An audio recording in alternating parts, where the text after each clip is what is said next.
इस दुनिया में आपको रोज कोई शानदार सरप्राइज मिलेगा, जैसे मुझे कल ही सोफे के साइड में पिज्जा की एक पुरानी स्लाइड मिल गई। लेकिन ये उन सदियों पुराने पत्थर को खोजने के सामने, जिसमें एक पावर प्लग लगा हो या फिर एक डिगिंग साइट पर कुछ खास और आकर्षक प्राचीन अवशेष मिलने के सामने कुछ भी नहीं है। तो दोस्तों, वक्त आ गया हम कुछ ऐसी अजीब एक्सीडेंटल डिस्कवरीज और रोजमर्रा के इनोवेशंस के पीछे की कहानियों पर नजर डालें, जिनको कि आप बिल्कुल नहीं जानते होंगे।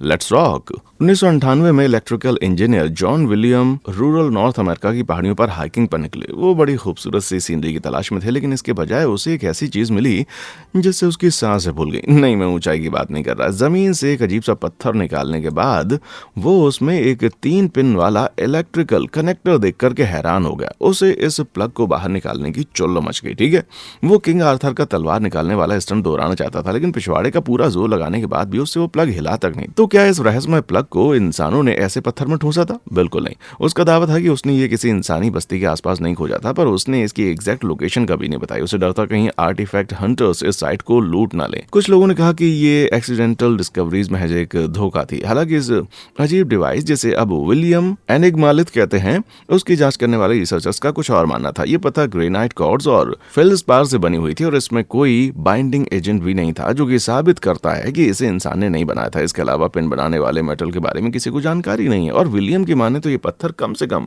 1 लाख साल पुराना है। मतलब कि ये इंसानों का काम नहीं हो सकता बॉस, क्योंकि तब वो टेक्निकली इतना डेवलप ही नहीं था। इस डिवाइस के लिए 5 लाख तक की पेशकश की गई है, लेकिन विलियम्स ने बिल्कुल मना कर दिया था। ऐसा इसलिए हुआ क्योंकि उनका मानना है कि या तो ये आर्टिफैक्ट एक एडवांस्ड प्राचीन सभ्यता से जुड़ा है या फिर किसी दूसरे ग्रह के एलियन से। क्या ये किसी यूएफओ का हिस्सा था या फिर पहले के लोगों का पत्थर वाला प्लग इन एयर प्यूरिफायर था? हाँ, आप क्या सोचते हैं? अगर आपका जवाब यूएफओ है तो उस लाइक बटन को दबाएं। अगर आप किसी गुप्त सभ्यता या रॉक शेप्ड एयर प्यूरिफायर के जैसा आपको ये लगता है तो सब्सक्राइब बटन दबाएं। लेकिन अगर आपको लगता है कि सिर्फ मिस्टर विलियम्स का एक मनगढ़ंत किस्सा है तो फिर दोनों को दबा दें। खैर, मैंने आपको इस पता की कहानी के 3 ऑप्शन दे दिए। चलिए अब सवाल निशान वाली अगली डिस्कवरीज पर वापस चलते हैं।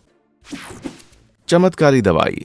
दोस्तों, विलियम्स की उस अजीब खोज से 100 साल पहले 17वीं शताब्दी में मलेरिया से पीड़ित एक इंसान दक्षिण अमेरिका के एडियन जंगलों में भटक रहा था। जब पैरासिटिक बुखार बढ़ता ना और प्यास ज्यादा लगने लगी तो उसने पेड़ के नीचे से रुके हुए पानी से प्यास बुझा ली। हर सर्वाइवल एक्सपर्ट आपसे यही कहेगा कि जंगल का रुका हुआ पानी कभी ना पिए, क्योंकि ये खतरनाक कीटाणुओं का भंडार होता है। खैर, उसकी प्यास तो बुझ गई, लेकिन उसका मुंह एकदम से गंदा और कड़वा हो गया। वो डर गया कि कहीं इससे वो और ज्यादा बीमार ना हो जाए, पर इसके उलट न जाने कैसे उसका मलेरिया बुखार कम हो गया और उसने घर जाकर एक शानदार किस्सा सबसे शेयर किया। कहानी जितनी भी झूठी लगे, लेकिन फिर भी पता चला कि क्विना पेड़ की छाल में वो क्यूनिन होता है जिसमें एंटी मलेरिया गुण होते हैं। और जरा अंदाजा लगाओ कि ये पेड़ कहाँ पाया जाता है। जी हाँ, सिर्फ दक्षिण अमेरिका के एडियन के जंगलों में। ये कहानी एकदम से फैल गई। फिर 1640 के दशक में इस छाल को मेडिकल यूज के लिए यूरोप में ले जाया गया। ये अच्छी खबर है ना? खैर, सबके लिए नहीं, क्योंकि जैसे जैसे इसके ये मैजिकल इफेक्ट शहर में मशहूर हुए तो हर कोई हाथ धोकर इनके पीछे पड़ गया। चाहे वो फ्रांस के राजा लुई 14 हो या इंग्लैंड के किंग चार्ल्स द्वितीय हो या फिर यूरोपीय देशों के अनगिनत सैनिक जिन्होंने इन लैंड्स पर मलेरिया के इलाज के लिए डेरा डाला। और क्योंकि क्यूनिन ने सैकड़ों हजारों यूरोपीय लोगों की जान बचाई, तो अफ्रीका, एशिया, दक्षिण अमेरिका के देशों पर कॉलोनाइजेशन बढ़ने लगी। क्या यार! और इंडियन लोगों का हाल तब बदतर हो गया जब इसके चलते उनके क्विना पेड़ अंधाधुंध तरीके से कटने लगे। जहां 1805 में इक्वाडोर के एंडीज में इसके 25,000 पेड़ मौजूद थे, वहीं सिर्फ 29 ही बच पाए। सच कहूं तो ये वाली डिस्कवरी ना होती ना तो अच्छा रहता, है ना? मैमल मिया। दोस्तों, आप तो जानते होंगे कि गहरे समुद्र में रहने वाले कुछ जीव कीड़े, एल्गी और फंगाई बायोल्यूमिनेसेंस नाम की अपनी खासियत के चलते अंधेरे में चमकते हैं। माना कि उनको देखकर दिल खुश हो जाता है, लेकिन आपको पता था कि एक मैमल भी ऐसा कर सकता है? पहले ऐसा माना जाता था कि मैमल में ऐसी खासियत नहीं होती, लेकिन अब नहीं बॉस। 2017 में विस्कॉन्सिन के नॉर्थलैंड कॉलेज के फॉरेस्ट्री प्रोफेसर जॉन मार्टिन हाथ में अल्ट्रावायलेट लाइट लिए ये जांच कर रहे थे कि क्या लाइकिन, फंगाई और कुछ पौधे इस फ्लैश में चमकेंगे या नहीं। वो झाड़ियों की तलाश में थे, तभी उसके ऊपर एक सरसराहट सुनाई दी और जैसे ही उसने ऊपर टॉर्च घुमाई तो वो एक गुलाबी चमकती गिलहरी को घूरते उन्होंने देखा और हैरान रह गए। इस गजब के ट्विस्ट में जॉन ने डिस्कवर किया कि कुछ मैमल्स भी बायोफ्लोरेसेंट हो सकते हैं, और इस अचानक की डिस्कवरी ने उनके साथी प्रोफेसर की जांच के लिए प्रेरित किया और उन्होंने जो पाया वो उससे हक्का बक्का रह गया। ये परखने के लिए क्या वो चमकेगा या नहीं, उन्होंने अपने पुराने प्लेटिपस स्पेसिमेन पर एक अल्ट्रावायलेट फ्लैश मारी। बॉस, वो नीले हरे रंग के साथ चमक उठा। और उतना ही नहीं, जब ये बात बाकी चिड़ियाघरों और म्यूजियम्स में फैली तो उन्होंने ये एक्सपेरिमेंट दोहरा कर जाना कि चमगादड़, तस्मानियाई डेविल, वॉम्बेट और बाकी कई मैमल्स भी चमक उठे। लेकिन कुछ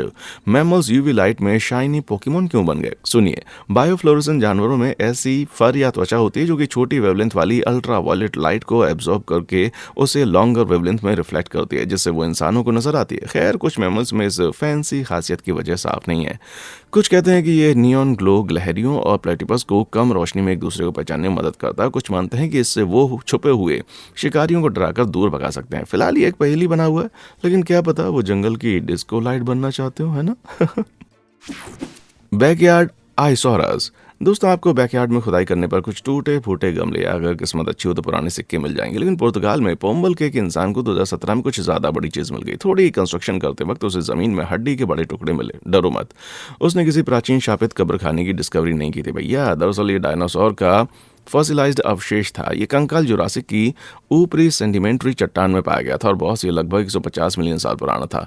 एस्केवेटर्स ने इससे भी बड़े साइज की हड्डियों को खोजा, जिनसे पता चला कि ये डायनासोर लगभग 40 फीट ऊंचा और 80 फीट लंबा था। मानो कि इसका एक साइज एडल्ट ब्लू व्हेल, जो दुनिया का लार्जेस्ट लिविंग एनिमल है, उसके जितना था। पेलियंटोलॉजिस्ट का मानना है कि ये विशाल कंकाल ब्रैकियोसॉरिड सोरोपोड का है, जो एक बेतहाशा लंबी गर्दन और पूंछ वाला एक विशाल शाकाहारी डायनासोर था। इनफैक्ट ये फॉसिल इतना बड़ा था कि इसे यूरोप में पाए जाने वाला सबसे बड़ा डायनासोर माना जाता है। जुरासिक पार्क को तो भूल जाओ, ये जुरासिक यार्ड है भाई। Spring break.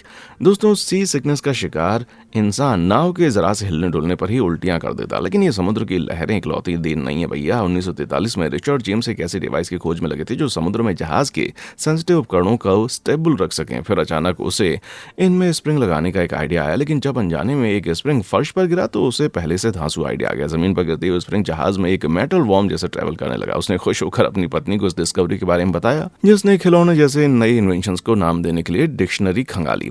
आखिरकार दोनों ने मिलकर उसे वो नाम दिया जिसे अब सब जानते हैं, स्लिंकी। और जनाब, उनकी एक्सीडेंटल डिस्कवरी खासी सफल भी रही। 1945 में दुकानों में आने के बाद से अब तक 360 मिलियन से ज्यादा स्लिंकी खिलौने बेच चुके हैं भैया। लेकिन जाहिर तौर पर रिचर्ड का मन इस तुक्के वाली खोज से नहीं भरा। 1960 में उसने स्लिंकी फर्म और अपने परिवार को छोड़ दिया ताकि वो बोलीविया में एक रिलीजियस कल्ट में जुड़ सके। कुछ लोगों का दिल कभी भी नहीं भरता, है ना? अ सीरियल डिस्कवरी। दोस्तों, काई जमे खाने से बदतर कुछ नहीं होता। खैर, सुनने में भले अजीब लगे, लेकिन कभी कभार रात भर बाहर पड़े खाने से किस्मत चमक उठती है। के लॉग बंधुओं से पूछो तो भैया अमेरिका के वो पहले वेलनेस गुरु, जिन्होंने 1898 में एक दिन व्हीटबेरी से ग्रेनोला का एक फ्रेश बैच बचाने की ट्राई की, लेकिन इस सामग्री को अंदर रखे बिना ही वो गलती से जाकर सो गए और अगली सुबह उन्होंने देखा कि उनका मिक्सचर फर्मेंट हो गया है। माना कि भारी पेट दर्द की रेसिपी जैसा लग सकता है, लेकिन गेहूं जैसे अनाज की फर्मेंटेशन होने में असल में वो आसानी से डाइजेस्ट हो जाता है। इसलिए जब उसे आटे की पतली शीट में रोल करके पकाया गया तो इससे बिल्कुल पतले और कुरकुरे फ्लेक्स बने। आखिरकार विल केलॉग ने देखा कि गेहूं के बजाय मक्की और कुरकुरे और क्रंची फ्लेक्स पैदा कर देते हैं, जिससे 8 साल के बाद विल ने Battle Creek toasted corn flake company खोली, जहां केलॉग्स कॉर्नफ्लेक्स का पहला बैच बना। बस तब से ये चीज सबकी चाहिए बन गई है।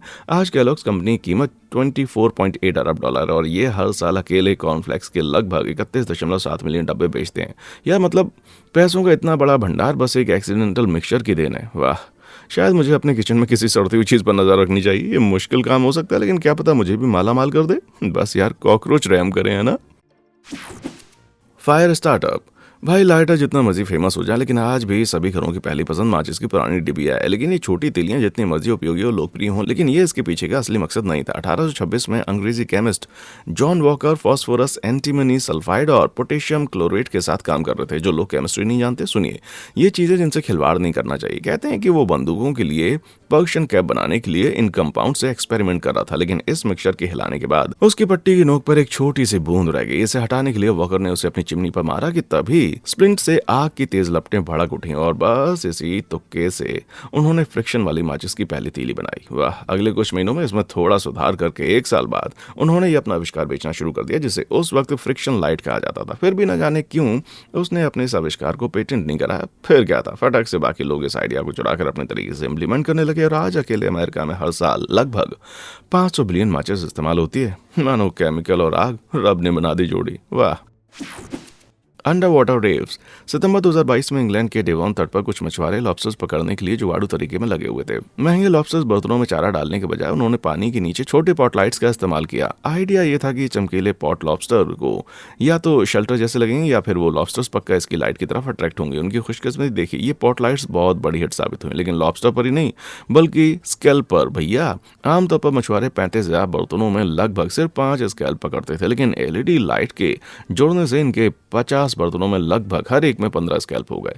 ये 1500 गुना वृद्धि है भैया। वैज्ञानिक अभी भी जानने की कोशिश कर रहे हैं कि स्कैल्प इन छोटी लाइट्स की तरफ आकर्षित क्यों होते हैं। मतलब भैया, उनकी तो आंखें भी नहीं होती या होती हैं? सुनिए, स्कैल्प्स में एक नहीं बल्कि 200 आंखें होती हैं जो उनके खोल के लाइनिंग को ढकती हैं। हालांकि वे हमारी आंखों जैसे काम नहीं करती, फिर भी वे इससे लाइट की चमक में शिकार का पता लगा सकती हैं। और वैज्ञानिकों का मानना है कि बस इसी वजह से ये लोग उन लाइट से खुद को रोक नहीं पाते, जैसे मोथ्स फ्लेम्स या यूं कहें कि स्कॉल्प्स एलईडी से। और ये एकदम सच है। आमतौर पर स्वादिष्ट स्कैल्प को पकड़ने की पारंपरिक तरीका है ड्रेजिंग, पर यह ड्रेज भारी भरकम मेटल फ्रेम वाले जालों पर निर्भर होती है, जहां समुद्र तल पर जाकर खुदाई करके स्कैल्प को रेत से बाहर निकालकर इस जार में डाल दिया जाता है। लेकिन इस तरीके से समुद्र के तल को बहुत ज्यादा नुकसान पहुंचता है। इससे उभरने में उसे 10 साल से ज्यादा का वक्त लग सकता है बॉस। लेकिन स्कैल्प को इस डिस्को लाइट डिस्कवरी के बाद उम्मीद है कि वो पुराना मेथड टाटा बाय बाय हो जाएगा। पार्टी तो बनती है ना। Ship shape. 11 सितंबर 2001 अमेरिका के लिए बुरा दिन था। वर्ल्ड ट्रेड सेंटर के हमले में ट्विन टावर्स नष्ट हुए और लगभग 3,000 लोगों की जान चली गई। लेकिन इसी त्रासदी में ग्राउंड जीरो पर एक निर्माण दल ने एक ऐसी अविश्वसनीय खोज की जिसने इसकी थोड़ी भरपाई कर दी। 2010 में वाहन सुरक्षा केंद्र के लिए खुदाई शुरू हुई, जो कि वन वर्ल्ड ट्रेड सेंटर का अंडरग्राउंड पार्किंग कॉम्प्लेक्स था। गहराइयों तक खोदने पर वर्कर्स को वहां एक हिस्टोरिक जेम मिला। उन्हें लगभग 20 फीट नीचे एक बड़े जहाज के 30 फीट पतवार के अवशेष मिले। इसमें कुछ दिलचस्प सामान भी था, जैसे ये चमड़े का एक जूता। वाह। पतवार से लकड़ी के नमूने इकट्ठा करने के बाद वैज्ञानिकों ने डेंड्रोक्रोनोलॉजिकल डेंटिंग का उपयोग किया, जो ट्री रिंग्स की डेटिंग का मेथड है। उन्हें पता चला कि जहाज 1773 के आसपास फिलाडेल्फिया शिपयार्ड में था। इस जहाज की बैक स्टोरी क्या है, ये न्यूयॉर्क में इतने गहरे पॉइंट पर कैसे पहुंचा, ये कोई भी नहीं जानता था। फिलहाल अटकलें यह है कि ये हडसन रिवर स्लोप है, जो अमेरिका में डच निवासियों द्वारा यात्रियों और माल को न्यूयॉर्क से गुजरने वाली हडसन नदी जैसे उथले चट्टानी पानी पर ले जाने के लिए बनाया गया था। लेकिन सवाल यह है कि ये जहाज जमीन से 20 फीट नीचे कैसे दब गया। कहते हैं कि लगभग 20 सालों तक इस्तेमाल के बाद ये जहाज लोअर मैनहट्टन तक सेल हुआ था, जहां इसे या तो खुद डुबो गया या ये खुद डूब गया। अफसोस कि इसे सही विदाई नहीं मिल पाई। मैनहट्टन की तटरेखा को बढ़ाने के लिए इसे कचरे और बाकी भराव सामग्री द्वारा दबा दिया गया। शुक्र है कि इस भाग्यशाली खोज को आखिरकार न्यूयॉर्क राज्य संग्रहालय में अच्छी जगह प्राप्त हुई है। Inner workings. दुनिया के लगभग 415 मिलियन लोगों को डायबिटीज है, जिनमें से कई लोग अच्छे से अपनी जिंदगी बिताने के लिए इंसुलिन इंजेक्शन पर निर्भर रहते हैं। लेकिन बॉस, एक विचित्र खोज के बिना ये रेमेडी कभी वजूद में नहीं आती। 1889 में फ्रांस में स्ट्रासबर्ग विश्वविद्यालय के 2 डॉक्टर ये जानने में लगे हुए थे कि पैंक्रियाज कैसे डाइजेशन को प्रभावित करता है। इसलिए उन्होंने एक स्वस्थ कुत्ते से पैंक्रियाज निकाल दिए।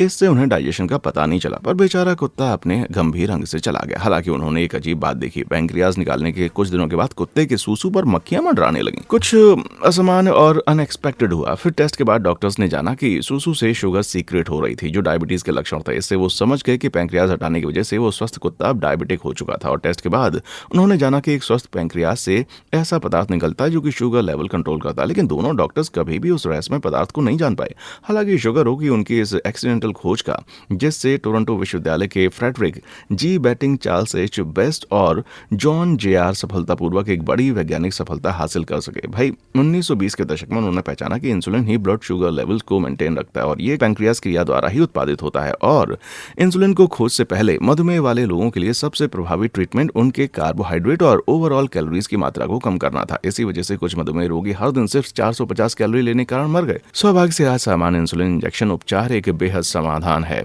उस कुत्ते का शुक्रिया कर लो मेरे भाई। Preservation station. दोस्तों, हम सभी किसी छिपे हुए ऐसे खजाने के मिलने का सपना देखते हैं जो कि अंडरग्राउंड हो या किसी पुराने संदूक में छिप गया हो। लेकिन 1982 में तुर्की के एक 13 वर्षीय स्पंज गोताखोर मेहमद साकिर को वो सपना पूरा हो गया। हालांकि वो काफी गीला था। मेहमद ने उलूबरून के पूर्वी तट पर स्पंज के लिए गोता लगाया कि तभी गहरे नीले पानी में एक अजीब सी चीज नजर आई। ये एक ढेर था जो दिखने में कान जैसा मेटल बिल्कुल भी था। उसने तुरंत किनारे पर जाकर लोकल समुद्री पुरातत्व विभाग को सूचित किया, जिसने एक निरीक्षण दल को भेज दिया। मेहमद ने देखा कि वो पुराने धातु के इंगेट्स का ढेर था, जिनकी हिस्टोरिकल बहुत ज्यादा थी। लेकिन जब उन्होंने नीचे गोता लगाया और आखिरकार उनकी नजर उस जगह पर पड़ी जो मेहमद ने बताई थी, तो वो हैरान रह गए। ये महज कोई प्राचीन खजाना नहीं था, बल्कि ये एक सदियों पुराने जहाज के मलबे का माल था। उन्हें एक्सकेवेशन पूरी करने में 10 साल और कुल 22,000 से अधिक गोते लगाने पड़े और ये इसके लायक भी था। मेहमद ने उन्हें उलब्रुइन जहाज के मलबे तक पहुंचा, जो कि ब्रॉन्ज एज का जहाज था, जो 14वीं शताब्दी ईसा पूर्व में चला गया था, यानी लगभग 3,500 साल पहले। ये संभावना कि जहाज साइप्रस या सिरो फिलिस्तीनी बंदरगाह से माइसिनियन ग्रीस तक व्यापारिक सामान ले जा रहा था। तटरेखा के निकटता के कारण पुरातत्वविदों का मानना है कि भारी हवाओं के कारण जहाज उथले पानी में चला गया और चट्टानी हेडलैंड से टकरा गया। दुर्घटनाग्रस्त 52 फुट का जहाज भारी 20 टन माल लेकर जा रहा था, जिसमें से आधा साइप्रस कॉपर द्वारा ले जाया गया था। लेकिन अधिक दिलचस्प वस्तुओं में से ये सोने का फ्यूनरी मुखौटा है। मृत्यु के बाद इसे मृतक के चेहरे पर रखा जाता है ताकि आत्मा उसके शरीर को पहचान कर उसके पास लौट आए। बोर्ड पर अधिक विदेशी वस्तुओं के हाथी दांत, कछुए के गोले, शतुरमुर्ग के अंडे के छिलके और दरियाई घोड़े के दांत थे। नहीं, इसके क्रू वालों का चिड़ियाघर से कोई झगड़ा नहीं होता, बल्कि कहते हैं कि इन विचित्र जानवरों की वस्तुओं का उपयोग फूलदान और कंटेनर जैसी चीजों में होता था। कुल मिलाकर इस जहाज की तबाही ने अब तक खोजे गए ब्रॉन्ज एज के सबसे धांसू चीजें प्रदान की हैं। और अगर 13 साल का बच्चा स्पंज की तलाश में नहीं निकला होता तो ये हमेशा समुद्र में दबा रहता मेरे भाई। Underground cities. 1963 में एक तुर्की इंसान ने अपने घर के रिनोवेशन शुरू की, लेकिन बेसमेंट की एक दीवार को हटाने के बाद वो एक ऐसे हॉल में पहुंचा जिसे वहां बिल्कुल भी नहीं होना चाहिए था। वहां एक गुप्त कमरा था जिसमें एक लंबी घुमावदार सुरंग थी जो कि घर के नीचे तक जाती थी। आपको ये मुफ्त रियल एस्टेट जैकपॉट जैसा लग रहा होगा। वो नई मानव गुफा को एक्सप्लोर करता रहा, लेकिन बॉस, ये सिर्फ एक हाउस एक्सटेंशन नहीं थी। जैसे वो नीचे आया, उसे अपनी इस आकस्मिक खोज की सच्चाई पता चली। उसने अनजाने में डेरियन क्यू के प्राचीन अंडरग्राउंड शहर को खोजा। ये शहर लगभग 3,000 साल पहले खोदा गया था, लेकिन ये 8वीं से 12वीं शताब्दी तक बीजेंटाइन युग तक पूरी तरह से विकसित नहीं हुआ था। इसी अवधि के दौरान अरब बीजेंटाइन युद्ध हुए। ईसाइयों ने मुस्लिम अरबों से सुरक्षा के रूप में डेरियन क्यू का उपयोग एक विशाल बंकर की तरह किया। ये एक बढ़िया कदम रहा। गुफा नीचे की ओर 279 फीट तक फैली हुई थी, यानी लगभग 25 मंजिलें। ये इतना बड़ा था कि एक समय में शहर की आबादी 20,000 तक पहुंच गई थी। और उपलब्ध सभी सुविधाओं को देखते हुए इसमें कोई आश्चर्य की बात नहीं है कि स्कूलों से लेकर चैपल और यहाँ तक कि एक वाइनरी तक। लेकिन अभी तुर्की मत चले जाना भाई, क्योंकि 1920 के दशक में डेनरिक्यू निवासी इस अंडरग्राउंड सिटी को छोड़कर चले गए। इस विचित्र तहखाने की खोज के ठीक 50 साल के बाद निर्माण श्रमिक डेनरिक्यू से लगभग 18 मील उत्तर में नेविशर महल के आसपास आवासों को ध्वस्त कर रहे थे, और तभी विचित्र रूप से मलबे से एक और अंडरग्राउंड शहर मिला। डेनरिक्यू की तरह ही अरब बीजेंटाइन युग के दौरान मुस्लिम अरबों से भागने के लिए सताए गए ईसाइयों ने यहाँ पर एक भूमिगत शहर बनाया। इस गुप्त जगह में 12वीं शताब्दी की चट्टानों पर नक्काशीदार चर्च, घोड़ों के अस्तबल और तंबाकू पाइप जैसी सैकड़ों व्यक्तिगत चीजें मिली। अविश्वसनीय रूप से नेविशर महल के नीचे की इस जगह को दुनिया का आखिरी अंडरग्राउंड शहर माना जाता है, जो लगभग 5 मिलियन वर्ग फीट तक फैला हुआ है, और ये 370 फीट गहरा है। यार, ये तुर्की के लोग चूहों के रिश्तेदार हैं क्या? तो आपको इनमें से कौन सी एक्सीडेंटल डिस्कवरी सबसे ज्यादा आकर्षक लगी, और क्या आपने कभी तुक्के से कोई कीमती चीज बनाई? नीचे कमेंट सेक्शन में आकर बताएं। और हाँ, देखने के लिए शुक्रिया।